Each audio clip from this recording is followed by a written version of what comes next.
This is the Power Producers Podcast, where we are refining and redefining the sales game. Rule number one is you have to believe in yourself.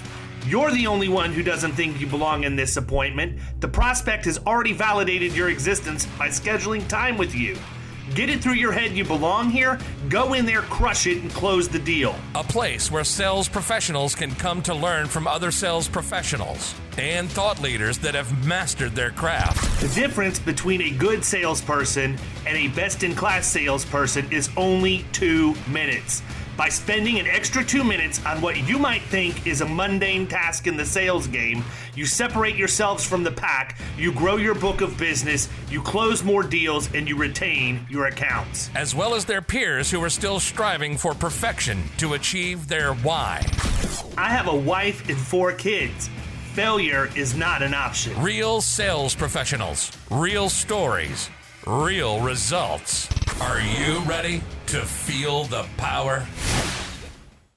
What's up, everybody? Welcome to the Power Producers Podcast, where we are refining and redefining the sales game. And today we got, man, I don't see this guy nearly as frequently as I should. And now it's like twice in a week, inside of a week that I've seen him. It's Ron Wadley from Insurance for Texans. And I had the pleasure of sharing dinner with him in Dallas when I was there last week. But wanted to get him on the podcast. This one's long overdue, man. I've got 2 big ones that are long overdue for me. You're one and CJ's the other one. And I got both you guys on the docket. So CJ's way more important than me. Don't tell him that. You know who seems to be the most important? CJ's wife. Because that guy posts as much about his wife and her barrel racing and everything, as he should, on social as he does anything else. But I'm actually looking really forward to barrel racing, huh? Yeah, having both of you guys on. Oh yeah, I found that Yellowstone out action. Yeah, I told him when he told me that in passing a couple summers ago. He's like, my wife's a barrel racer, and I said, got to watch them barrel racers because that's what they said. That's what they said in Yellowstone. I have no idea what it means, but anyhow. So Ron, talk a little bit about your story. How'd you get to where you're at right now with the agency, and then we'll dive in and talk about what you're doing. And everything I ever hear is what a wealth of information you are on SEO and some of the other things that you do that have helped your agency. So really interested in hearing some of that stuff as well. Well, so I come from a unique background in all this. I started in September of 2000 on the actuarial side for Transamerica. Ooh. I helped them file their very first rate increases on their long-term care products. And have been in various aspects of all this stuff ever since. I was working for a healthcare IT company, advising for financial outcomes and health outcomes, and was doing all the reporting associated with it, and told my wife that I was done and I could not do corporate any longer, and I had to find something to do for myself. So 10 years ago, I opened Captive, and I'll leave them to remain nameless so we don't disparage anyone. But in 2017, Open Insurance for Texans sold off the Captive business and have been rolling with it ever since. We started search engine optimization 6 years ago. And that and social media are key linchpins to what we do. I brought on Brad Hancock, who is a cold-blooded killer. In 18, he's now got a stake in the business, and he handles the commercial side of the house. I've got people that are doing the personal side, and then I'm transitioning into more of just a business owner role. Good for you, man.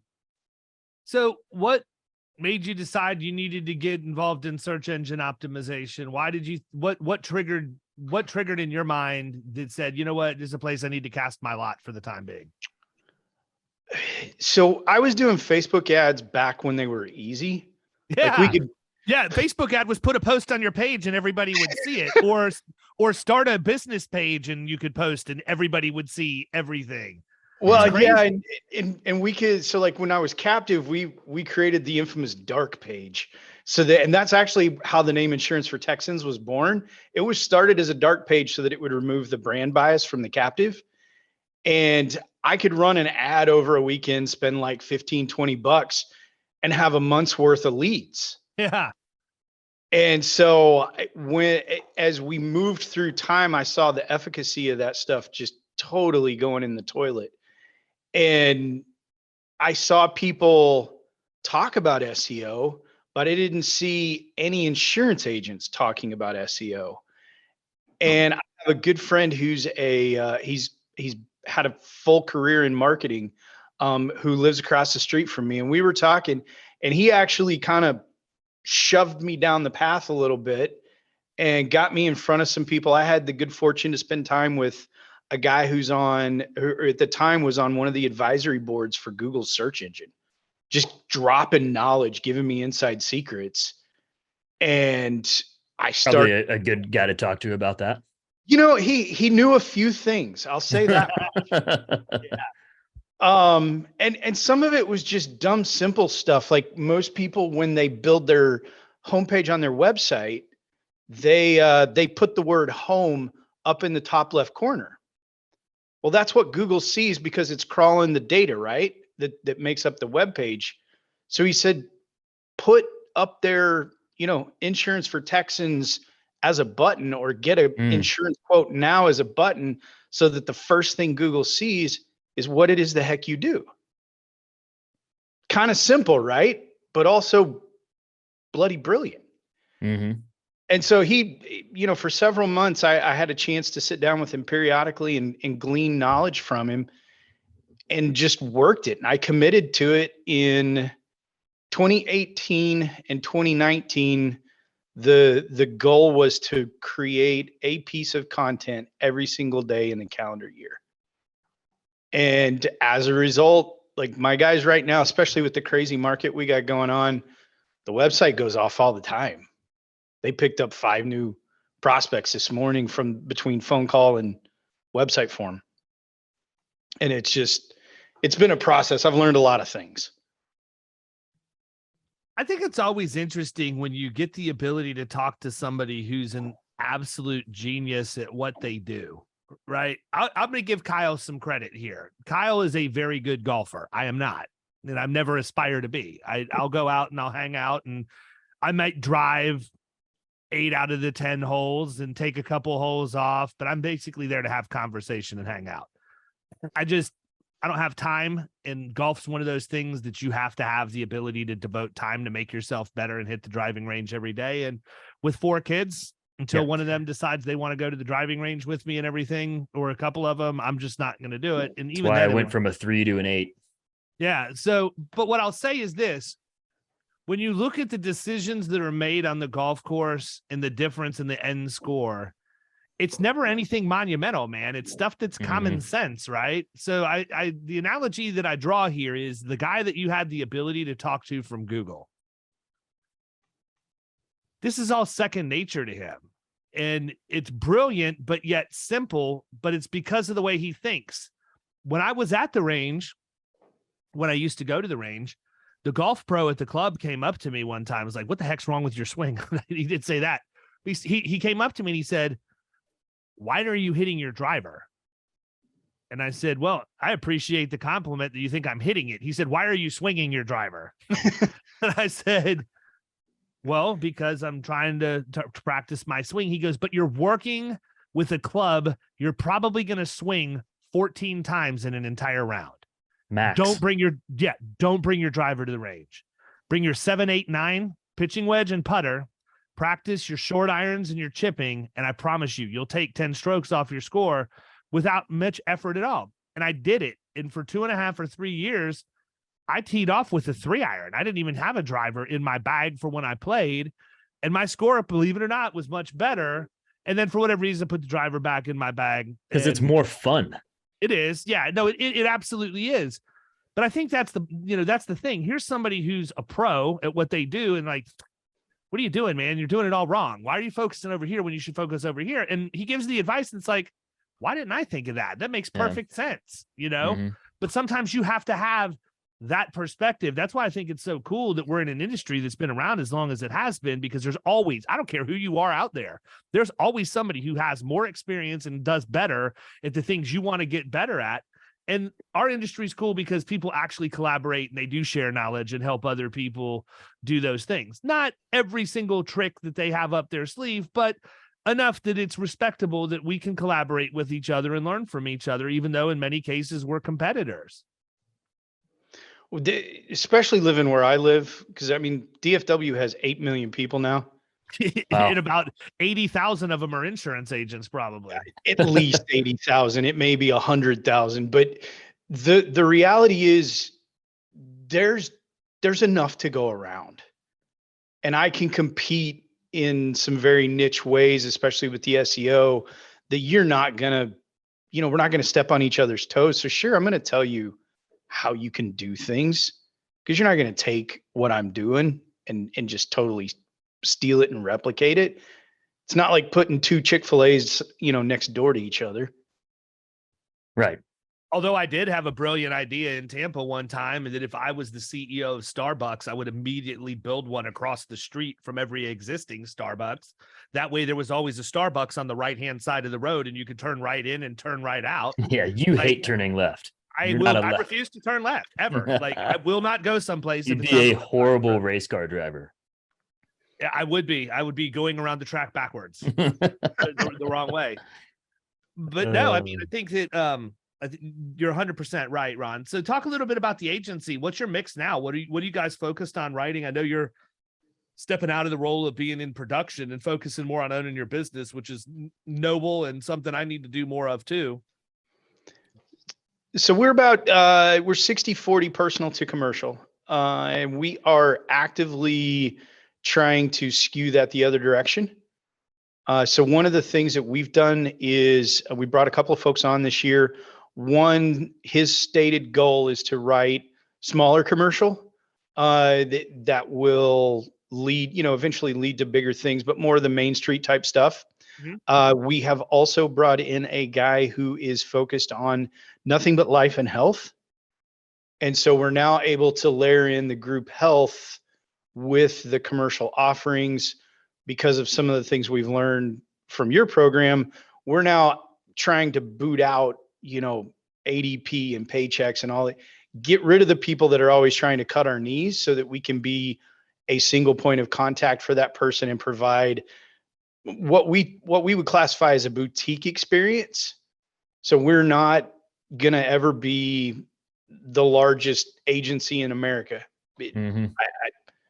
I'm going to be done with this whole thing before we would ever get to there, because I'm old and stuff. But the reality is we can create a very white glove experience for those businesses that want more relationship and still get what they need to get. And so we're doing that by putting these people into the right roles and having a couple of referral partners who can handle things that we don't touch. So you mentioned killing commercial. Like, obviously we lead in with workers' comp when we're going into the middle market commercial stuff. And in Texas, it's a whole different world from a comp perspective than Florida, because it's competitive and one carrier could come in with rate. Like, so are you leading with that? You don't have to have it. Yeah, or you just don't have to have it at all. Right. So like, so yeah. So what's that look like on your end? So Texas it's the Wild West. A, you don't have to have it. B, you can self-insure. Mm-hmm. And C, it's competitive pricing from one carrier to the next. Mm-hmm. We are actually typically leading with cyber rather than comp. Yeah, good.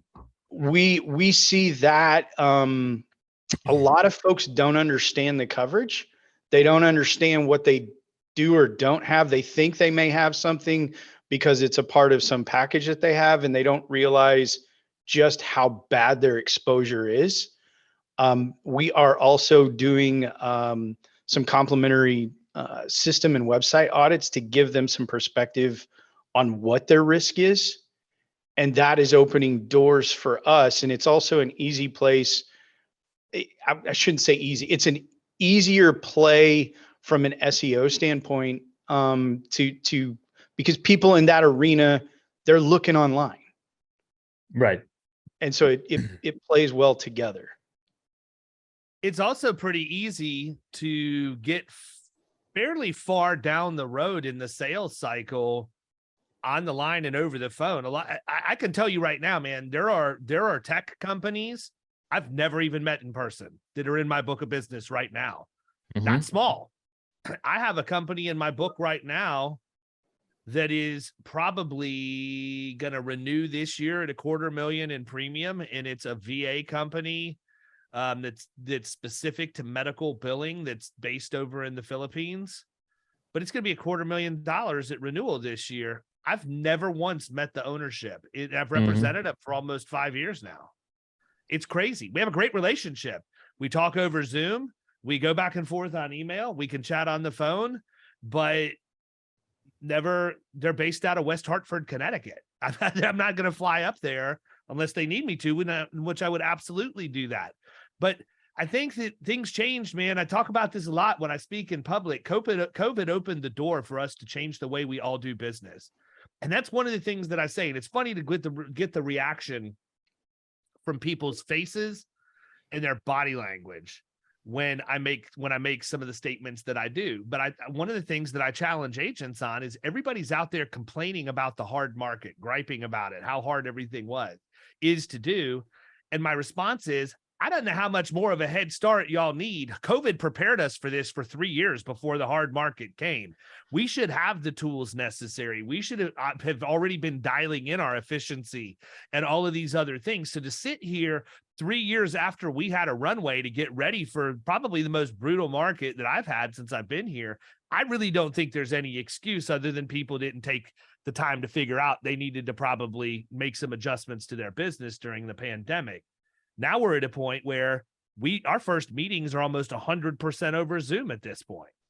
You know, we don't even go out and do the first meeting in person because we're using virtual professionals to set appointments for us. And that appointment is much easier to get on somebody's calendar as a 15-minute Zoom than a 30-minute or an hour in-person meeting. Let me put my very best salespeople on that initial meeting. You know, the producers that are getting paid to go out and produce, they can take it to the next stage. We really watered down how much we were doing to try and get appointments, or what we were at least saying when we were trying to get appointments, because the market's hard, everybody's shopping, and most of the time you only have to ask, hey, we're coming out with some competitive rates on insurance. Would love an opportunity to get on your calendar just to have a 10 to 15 minute call to see if we can help you save any money or reduce your costs. That's it, right? That's not the messaging that I give when I show up to present. But you have to understand, you've got to change your language in your delivery to what works with the current state of affairs. When I'm calling somebody a month after renewal and asking for appointment, that is a completely different conversation than if I'm in that 60 to 90 day window that everybody else calls from. I used to not call in that 60 to 90 days, but then I came to the realization, what better way, if you're completely different than everybody else, what better way to highlight that differentiation than to jump in the mix right when everybody else is talking too, so that when they're seeing insurance quote after insurance quote, and I walk in with a full-blown value proposition and talk about driving down total cost of risk, I'm going to look even more different because they're hearing everybody else in real time around that messaging. You brought up something interesting, David, because you talked about COVID prepared us for this. And one of the things that happened when things shut down in 20, we had already been doing things like video proposals and you know, all the online stuff, Google Meet, the Zoom, everything else. We grew through that time period. Same. We didn't slow down. I saw friends around town that were worried about how they were going to get in front of people, and they freaked out and they shrunk and their businesses lost. We grew through that, and we're using, now that the rest of the world is used to it, we're using all of those tools to our advantage and getting in front of them. And there is a difference in the conversations, right? Sometimes you do have to make them understand that, yeah, we're gonna focus on your dollars, but it's the overall total dollars and what the value you get for them, rather than just trying to save a buck on one particular line item. If you try to get somebody on the phone talking about their total cost of risk and going like they're not going to understand what you're talking about, No and clue. no, and you're not going to end up getting the appointment. I mean, like you said, you have to kind of adapt to the situation and realize that right now everybody is shopping because of the hard market. And so, yeah, we can lead in with that. But then once we get in front of them, then talk about all of the things that you guys just mentioned. I mean, it seems simple, like, but I kind of like what you were talking earlier, like, that where where the guy just suggested something about putting like a little click button up in the top that said, your Texas insurance or whatever instead of the home button. Like it seems simple, but sometimes you just have to kind of get hit in the face with it, I guess.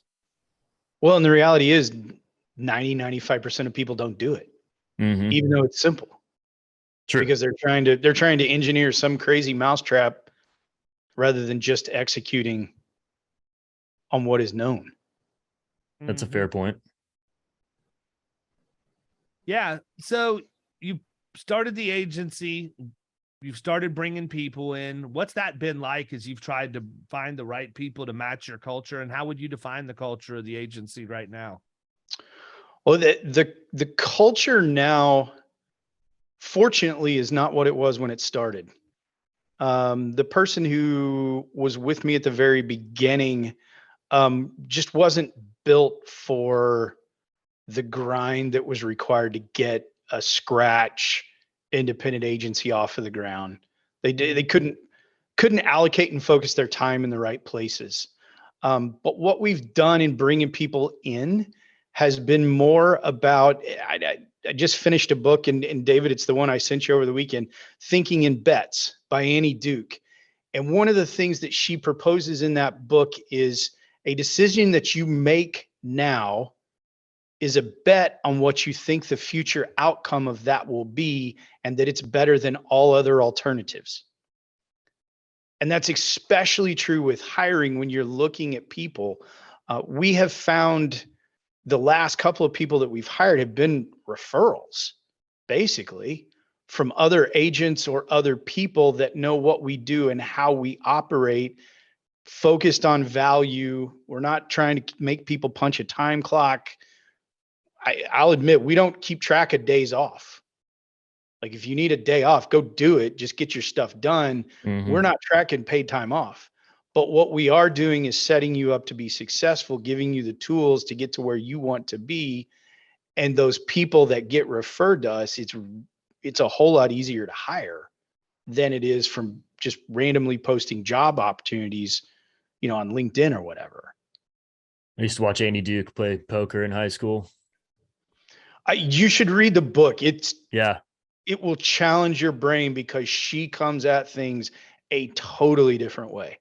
A lot of those guys that play poker like that, and they're so smart and just like they think totally different than you or I would, or definitely me. I mean, I learned how to play poker when I was in like 7th, 8th grade or whatever. So it was something that I used to do all the time. But just here, I've watched some documentaries. I haven't read very many books that are newer. I've read some old like poker books and poker theory and stuff like that, but it does challenge the way that you think. And it's like, oh, wow, that's not something that had ever occurred to me.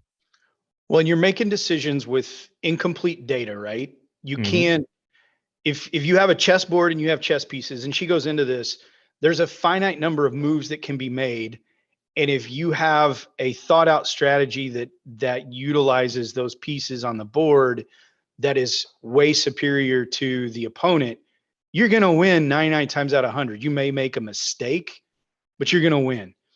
But poker, just like hiring people, you don't have all the data that sits on the table, right? You can't see what's behind the other hand. You can't see what the dealer's holding. You don't know completely what's in that deck that they're going to pull those cards from. And hiring people is a whole lot like that. You don't know what they have going on at home. You don't know what habits they bring from someplace else. You're making a decision with an incomplete data set, and you're trying to maximize the probability that you're going to be correct. And you're always going to get the best version of that person, or you would at least think when they're interviewing. So my wife's run into this a number of times. I mean, she's a manager at ADP, as we've discussed several times on on this podcast, and she'll hire, and they do like group interviews where 2 or 3 of the managers will be on there and they'll role play and whatever. And it's, they'll talk. And sometimes I have the privilege of being at home and being able to listen to some of these. And I'm like, my God, that was awful. Like, you guys cannot hire that person. And then and they'll be, oh no, I kind of liked them, and this is why. And it's like, but yeah, I mean, you don't really know. You get such a small glimpse of what the product may be. It is really tough on the front end. So along with that, there's a guy by the name of Rich Divney who wrote a book called The Attributes, and he's got this theory that when we think about people, we all have a certain amount of grit. Now, you may have a lot more than someone else, but we all possess some on a sliding scale, and there are these attributes that make us who we are. Anybody can learn a skill, to at least a certain point, to be passable in what they do.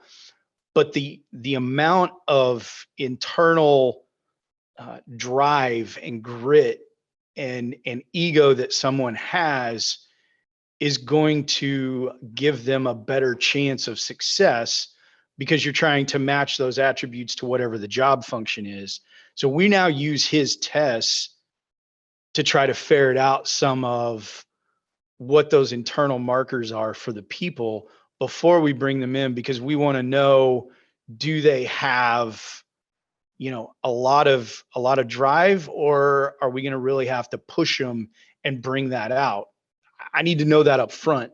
Mm-hmm. Sometimes I might be willing to do that for the right person, but other times there's no chance I'd be willing to do that, because there are other things that come up through that process. And we've used those over the last year to help us make better decisions on that front. What do you think the biggest thing is you've learned so far in your agency journey? That I don't know a dadgum thing. How long's it been since? How long's it been since you moved from captive? 17. So it's been 6 years. Okay. Yeah, it was actually, it'll be a full 6 years that I sold the captive on August 1st. I was sitting in Boston, and the deal closed and funded, and I immediately took my family for oysters in the South End. There you go. Well, then, so this might be a better question. So what was the biggest change or difference from that may answer what David was asking? So the learning curve coming in captive versus independent, you think you have a lot of things figured out when you're captive, but you only have to know one product. Mm-hmm. And you just try to figure out how to reverse engineer to get that product out the door the most you can. On the independent side, when you now have to learn all the products, all the policy forms, all of the exclusions, who wants what from an appetite guide, that learning curve, which was drastically steeper than I anticipated, and I paid for it in the beginning. We do a better job with it now. It won't shock me that somebody will come up with some sort of AI chat bot in the next few months that will hopefully lessen that learning curve for people that are coming in, that are trying to figure out where to place things and who wants what. And I'm trying to build some of that internally for us, honestly, using, the internal documents that we have. But that was the hardest part. My wife will tell you that I can talk to a wall and sometimes get it to talk back. And so the process of trying to sell things, the process of presenting value to someone, by formal education, I have a degree in education. I taught school and coached basketball prior to doing all this stuff. And so I can communicate and teach people the value. It's trying to figure out how to best slot them in to what makes sense was extremely difficult for me.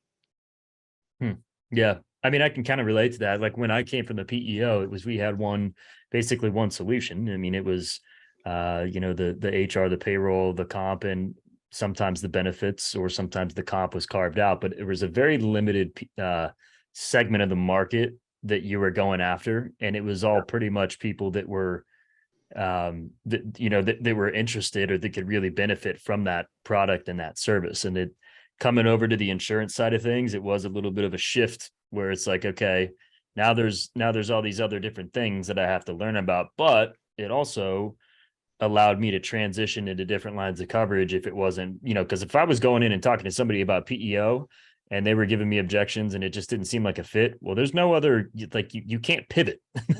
If I go in and I'm talking to somebody about their workers' comp and, we run into a dead end, I can pivot and talk about auto and how the rates have increased 20, 30, 40% at renewal year over year for the last 5 years in the Tampa Bay area and go that way. So I get what you're saying. I think I ran into a little bit of the same thing.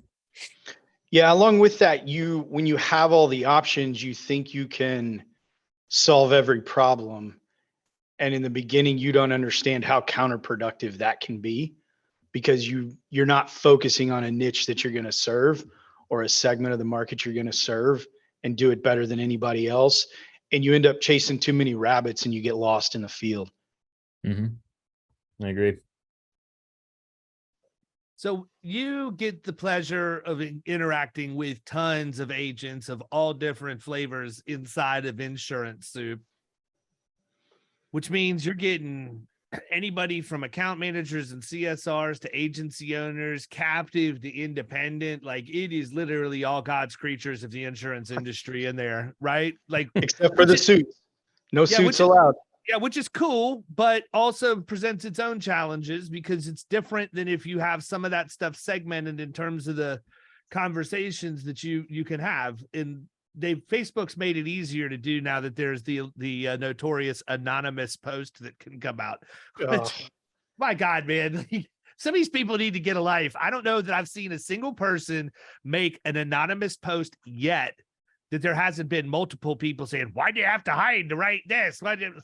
But anyhow, that's not where I was going. Where I was going is, I'm sure a lot of people come to you and ask for your advice as they're coming in, knowing the road you've traveled. What's a piece of advice you think anybody that's new into the agency world, especially, or that's new into the independent side coming from captive, what do you think the best piece of advice is you could give them? I generally give two pieces of advice. And the first one, the people almost never listen to. The first one, that I typically tell people, because the question is always, well, do you think my non-compete will stand up? And so my first piece of advice is always, don't try to just go recapture your old business. Because if your success is predicated on recapturing old business, it means you likely don't know how to market yourself and your business, which means you're not going to be successful long-term. So that's number one. Number two is to try not to be all things to all people. Define whatever, like if you want to be a personal lines agency and you want to service non-standard customers, do that better than anybody else ever has and stick to your swim lane. But if you want to be a high value home person and that's really where your passion lies, figure out how to sell that more than anybody else and do it really well. And that's especially if you're coming from the captive world and suddenly you have 47 companies, you don't realize that focusing on 3 niches and trying to supply business to 5 to 7 companies so that you can maximize profit sharing, especially as you're ramping up and you're not worried about production quotas, it makes your life much easier. Yeah.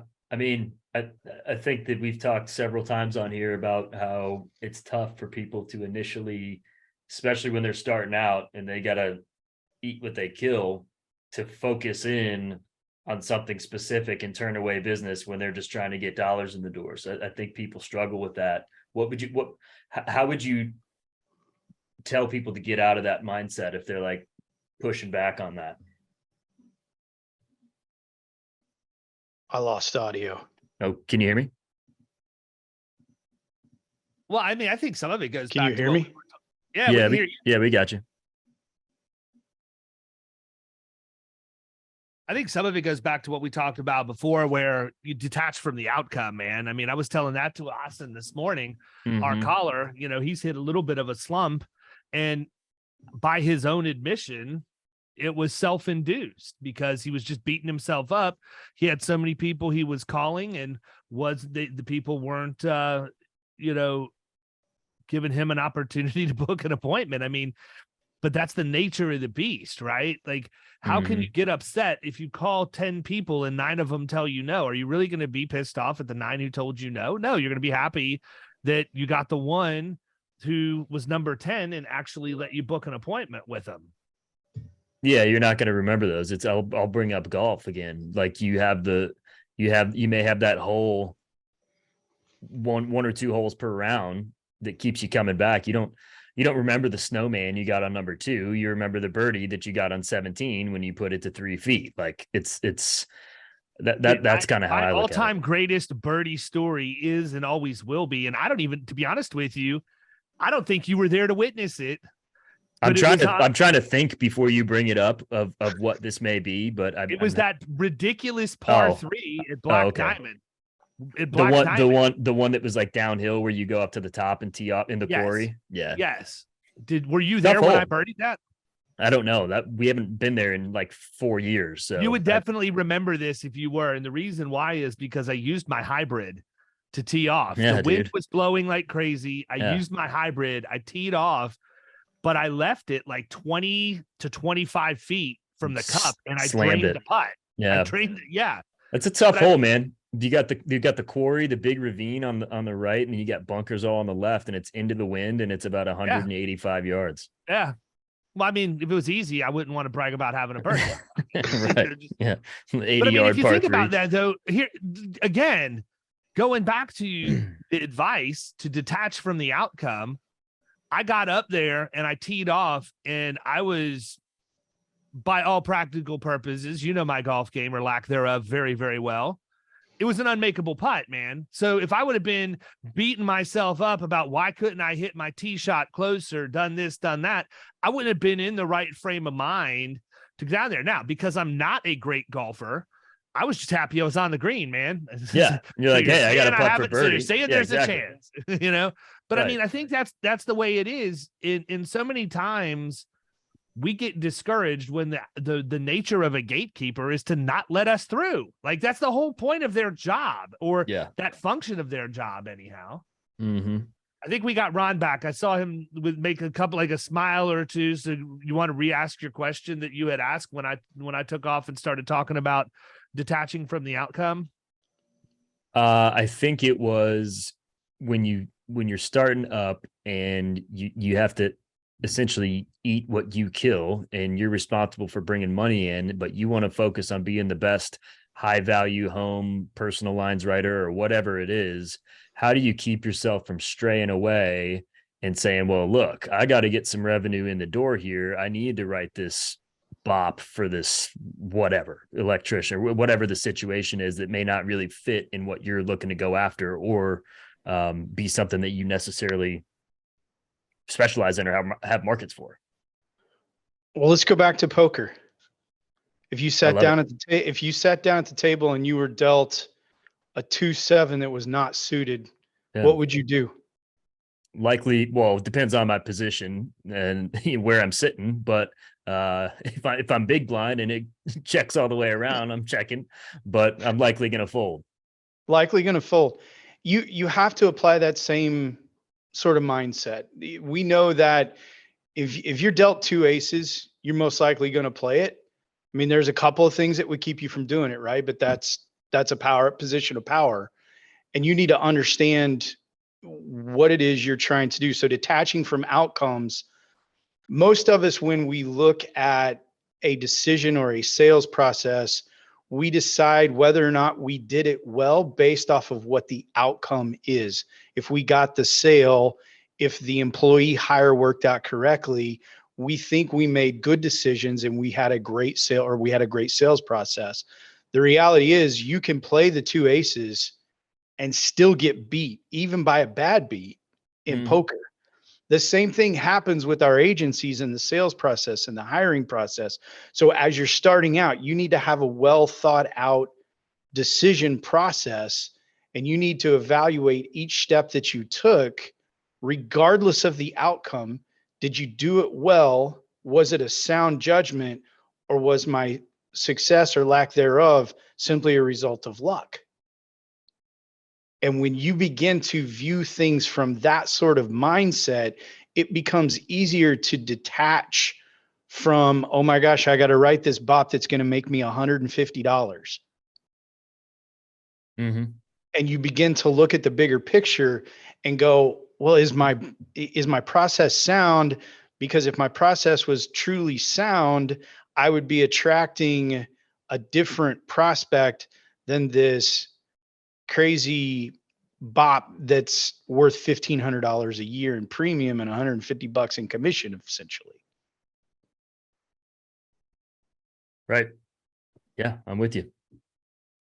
So we've talked, I know here we are all over the place with topics of conversation, but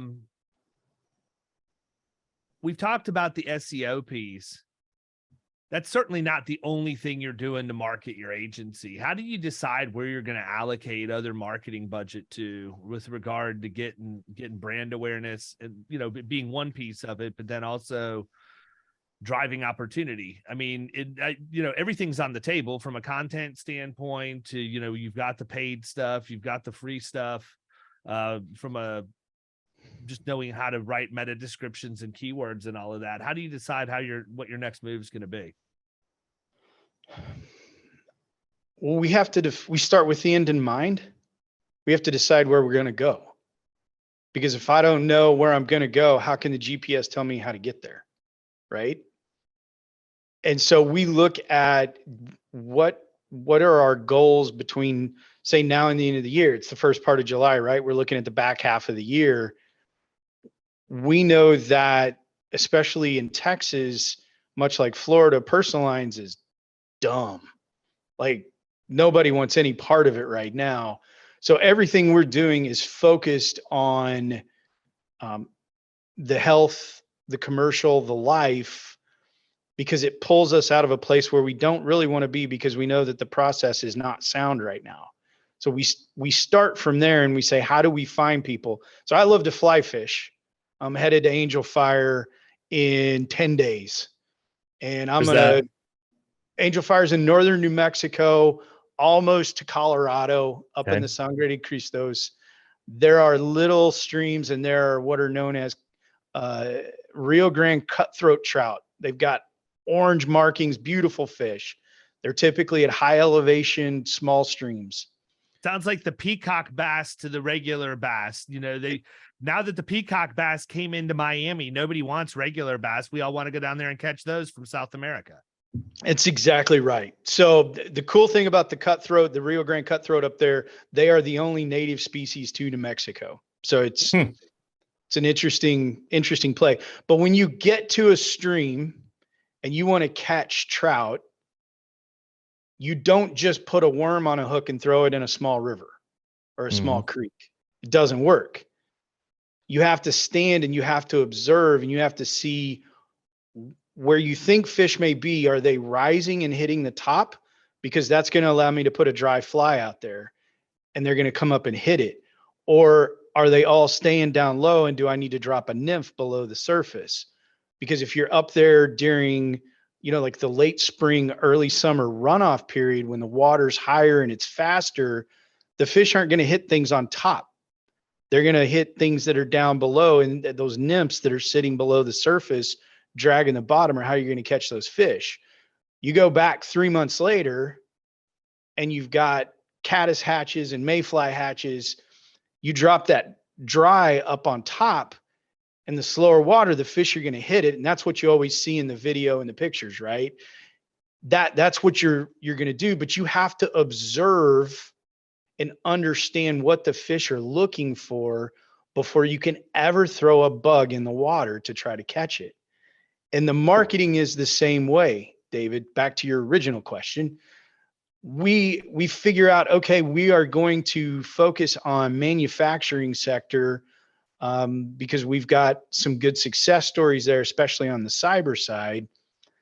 How do we find decision makers in that particular industry and sector? And what kind of fly can we drop in front of them that's going to attract them to take the bait and get on the hook so that we can attempt to land the fish? Yeah.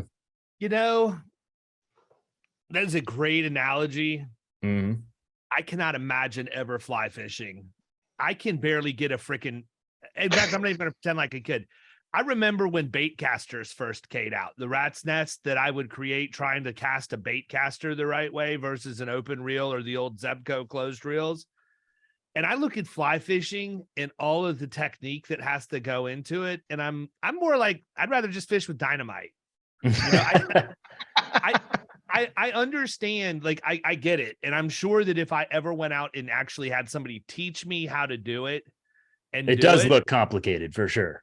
But I think I would definitely pick it up and get addicted to it.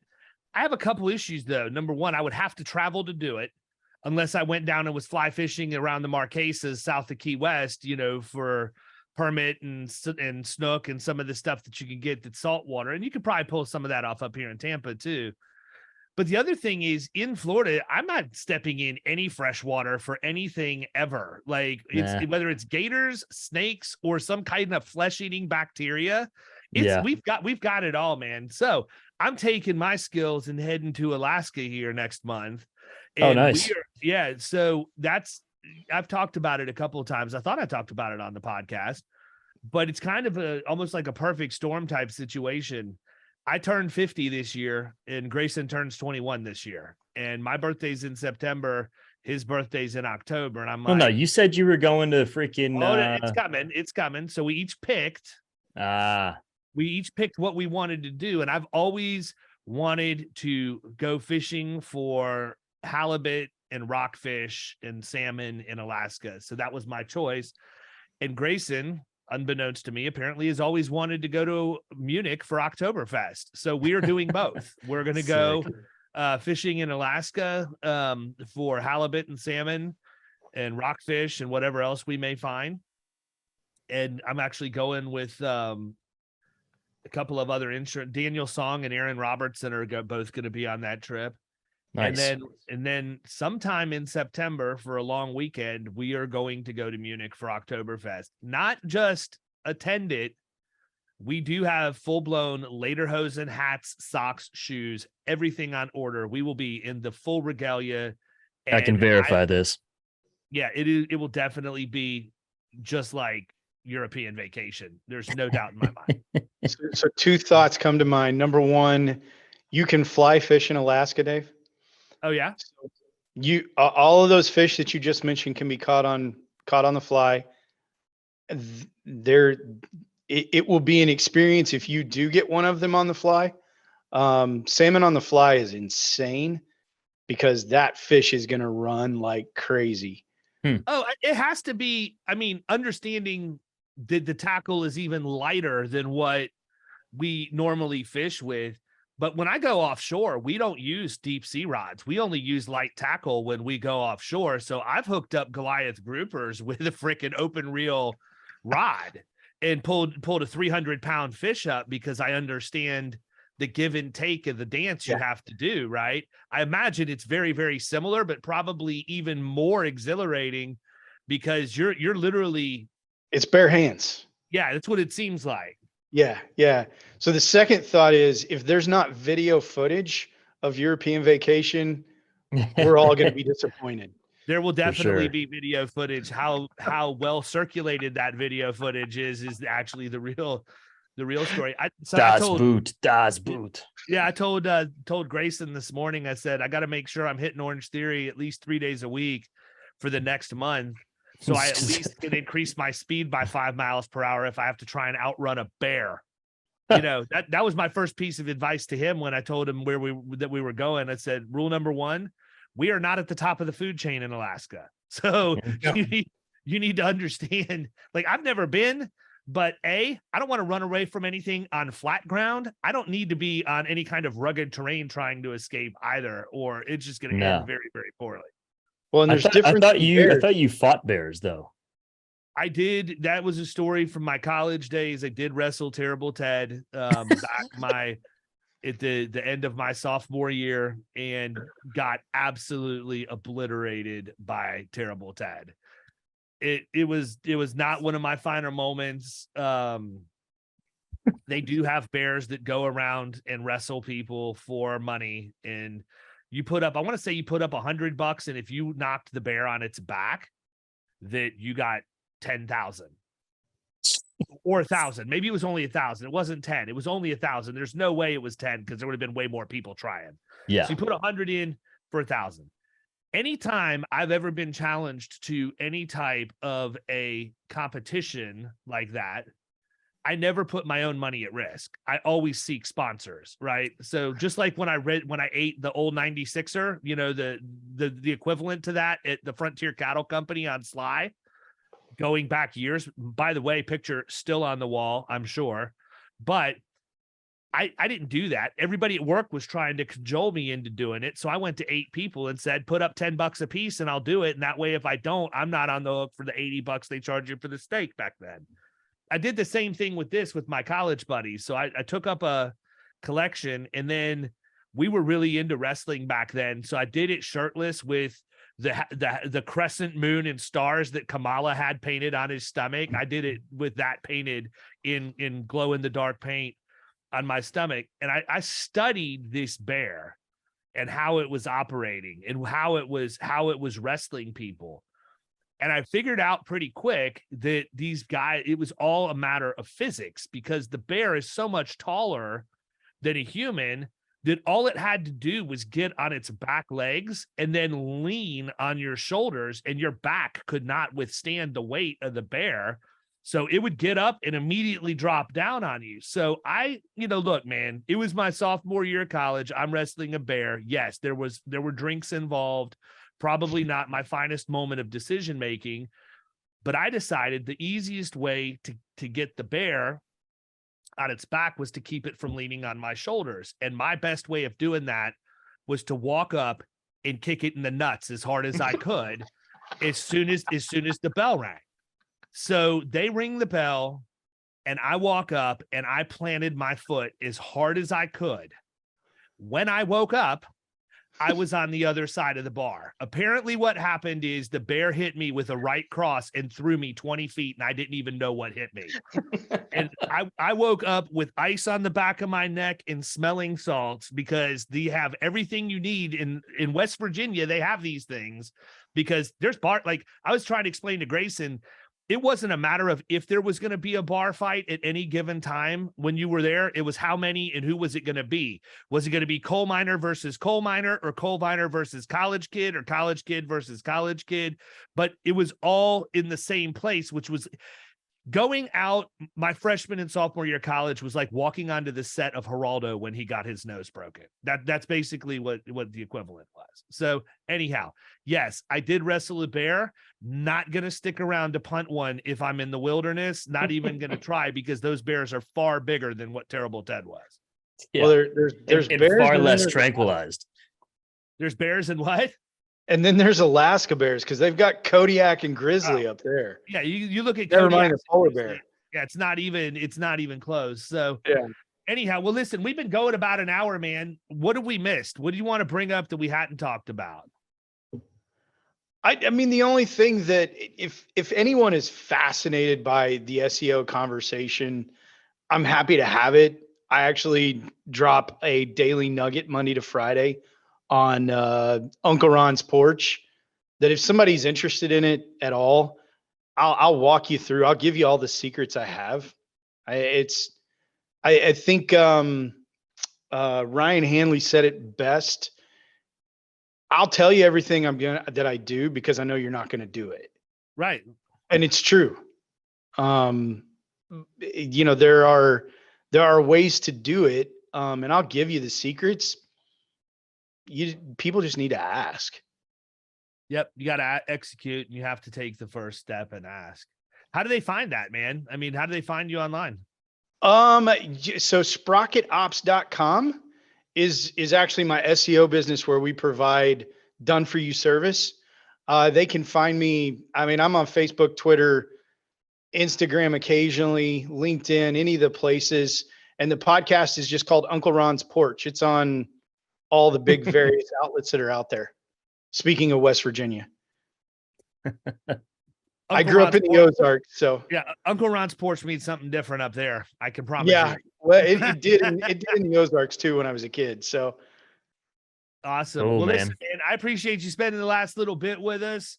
People, if you're looking for answers because you have questions about SEO, or if you're just like, screw it, I need somebody to do this for me, I'm not the person.